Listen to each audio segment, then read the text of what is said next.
Welcome back to Lonely Man BG's in this gameplay video for Scourge of the High Seas, a game we've covered in 2 previous videos. To see those, check out the links in the description. In this video, we'll be looking at how a round of play works in this buccaneering, pirating, naval adventure game. The players are all set up and ready to begin. Their ships, orange and blue, are placed around the center aisle and prepared for general anarchy.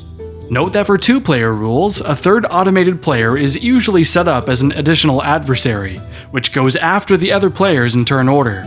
For simplicity's sake, we will not have this extra step shown in this video. First, in the setup phase, the direction of the wind is determined by die roll. A rolled 1 indicates wind blowing in the northeasterly direction. Next, players will assign their crew to spaces on their board. But before doing so, they will erect their privacy screens around their player areas. The blue player has decided to use all 8 of their ready crew, splitting them equally between movement and attack. The orange player will assign 3 crew to movement and the remainder to attack. Once finished, the screens are lowered and remain lowered until next round. The first player is now determined by whichever player has more crew and movement.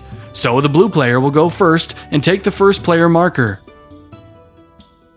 At this point in the round, if players had any exhausted crew, they would be placed in the ready space to be assigned next round.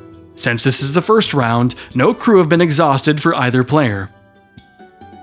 The next phase now begins, the action phase, where players will choose where to move their ships, attack various locations and enemy ships, sell goods, and bury their treasures.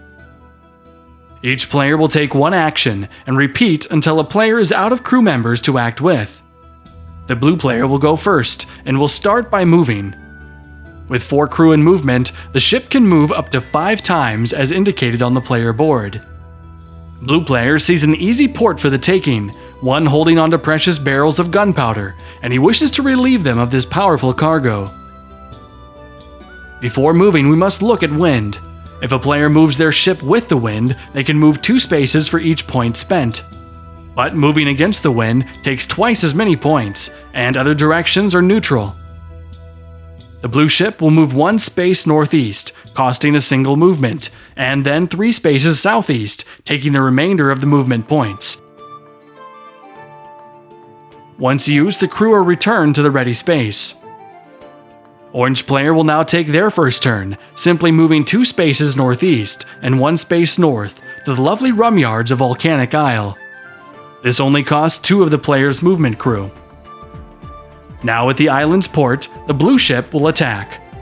In order to initiate an attack, a player must have allocated at least 2 crew to attack spaces.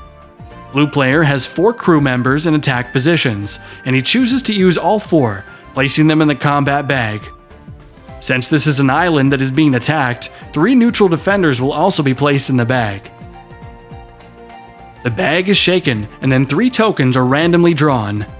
In this combat, 1 blue token is drawn, then a neutral defender, then another blue. Since more blue crew were drawn than neutral defenders, the blue player wins this combat. Now, each crew member initially pulled or left in the bag are returned to the ready space for the next round. The neutral tokens are also returned to their spaces. Typically, once any player lands an attack on either an island or a merchant, one of the Navy ships is placed side down on the board as a consequence. These Navy ships will later intercept and attack players once on the board. But blue player has a card up his sleeve, one of the 2 treasure cards a player randomly receives during setup. Keep it under wraps, which prevents the triggering of a Navy ship after a successful attack. The card, after being used, is discarded. For winning this combat, blue player earns all supplies on the island. In this case, 2 hearty barrels of gunpowder. These are placed in the cargo spaces. In addition, the player earns a treasure card from the deck, one which allows the player to push their crew members harder during combat.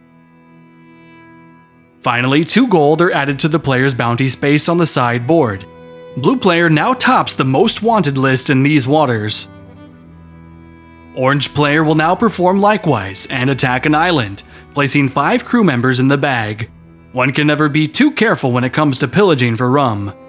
And as before, islands use 3 neutral defenders. But unfortunately, and against all odds, 2 of the 3 neutral island defenders are pulled, and only a single orange crew member. However, the orange player has decided to push their crew, meaning they can draw another token from the bag, and they pull an orange. Tied now with the neutral defenders, the player decides to push once more, and pulls another orange. Now having a majority, the orange player wins the combat. But there is a price to pay for pushing your crew too hard. So the 2 extra crew pulled are placed in the player's exhausted space. The rest are placed in the ready space, and the neutral defenders are sent back to the sideboard.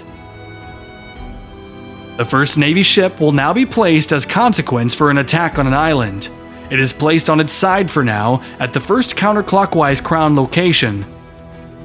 Orange player, for winning the combat, earns the 2 rum resources on the island. In addition, he plays a treasure card, Hidden Storerooms, which gives another resource of the same type. As before with blue player, the orange player also earns a new treasure card. And then 2 gold are added to their bounty space and the turn is over. Blue player now no longer has any more crew to use, so they pass, and orange player comes back to the fore. Orange player has 1 crew in movement left, and so moves south, hoping to pillage further islands and sell the precious rum to one of the markets later on. Neither player has any remaining crew, so cleanup phase begins. First, each merchant ship moves 3 spaces along the trade route. Next, Navy ships also move 4 spaces, boarding ships and taking cargo of any they pass by. However, if they were just placed this round, the ship merely stands up, as happened here. This Navy ship will move along the trade route next round. If the bounty hunter was also in play, it would also move during this time. After ship movements, each island is restocked.